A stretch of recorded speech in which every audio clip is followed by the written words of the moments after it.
In this video, I'm going to show you how I make a snippet strip. It's loosely based off a snippet roll.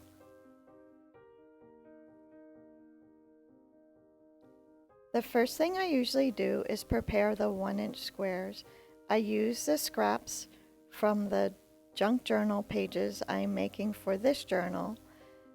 I rip 1-inch squares with a tearing ruler or just a regular ruler. I like the way it looks. Then I take a piece of masking tape and put it sticky side up under my cutting mat. Once the masking tape is in place, I start putting the squares on the masking tape. I try to position the squares so that they cover up all the masking tape, and I try to put them at different angles so it looks interesting. I usually use a glue stick to put the squares on the masking tape. I like to make sure they're going to stay for a long time. I don't want it falling apart as soon as I put it all together. On this snippet strip, I use fabric too, so I also use fabric glue.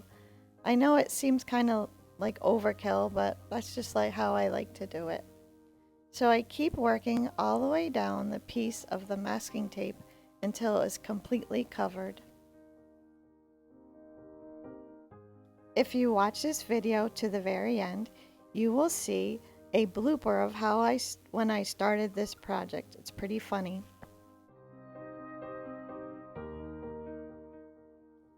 When I know I'm going to ink the edges of the pages in the ephemera in the junk journal that I'm working on, I will also ink the squares for my snippet strip. This junk journal was a clean journal, so I did not ink the edges of the pages or the ephemera.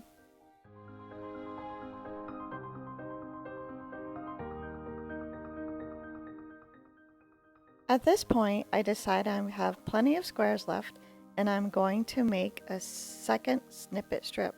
I do it the same way. I put the masking tape with the sticky side up, and I try to put it straight with the guidelines of the cutting mat.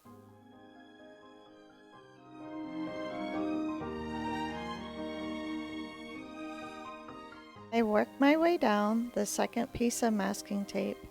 And this one I'm trying to use slightly different colors just because then it will look good on a different page. I'm mainly using the squares that have a lot of blue in them.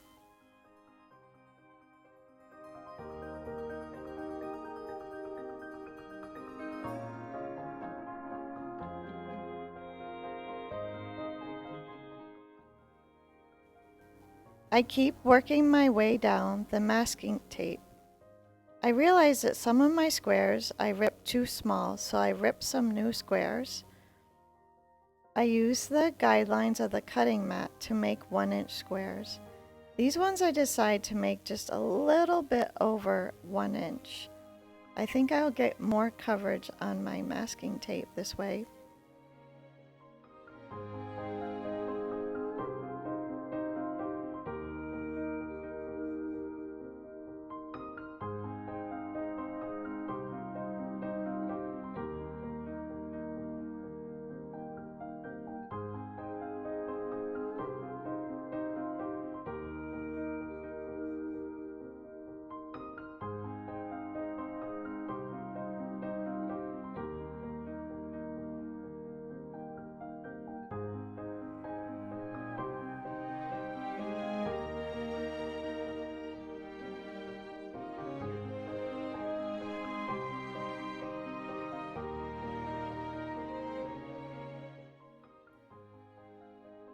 Now the second snippet strip is done, and I go back and check all the edges to make sure they're secured. I don't want them to be bend and flip up as someone might flip through the junk journal. You can see here where I'm gluing all the edges down.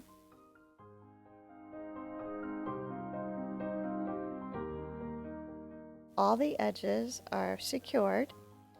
I take it up from underneath the cutting mat and I trim the pieces of masking tape. I try just to trim the masking tape and not the torn edges. Sometimes you can see little pieces of masking tape sticking out from the squares. I try to get rid of those the best I can. Oh, I must have found another edge that was loose. It took me about 25 minutes to make both snippet strips.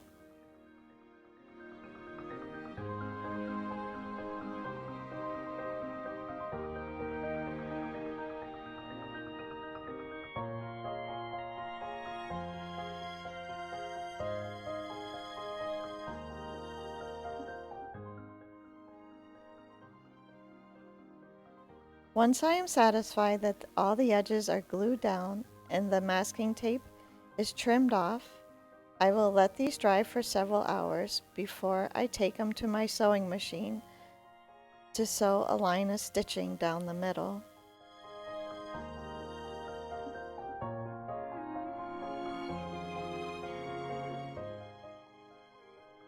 My sewing machine is very old. I bought it when I got out of college to make curtains for my first apartment. On my snippet strips, I sewed 2 lines of stitching. On one there was a zigzag stitch and the other one was straight stitch with just a free form pattern.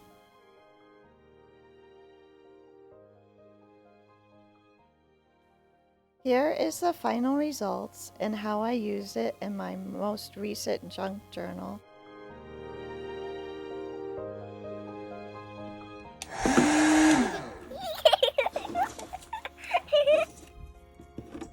Thank you for watching this video. If you enjoyed this video, please like and subscribe to my channel. Thank you very much and have a great day.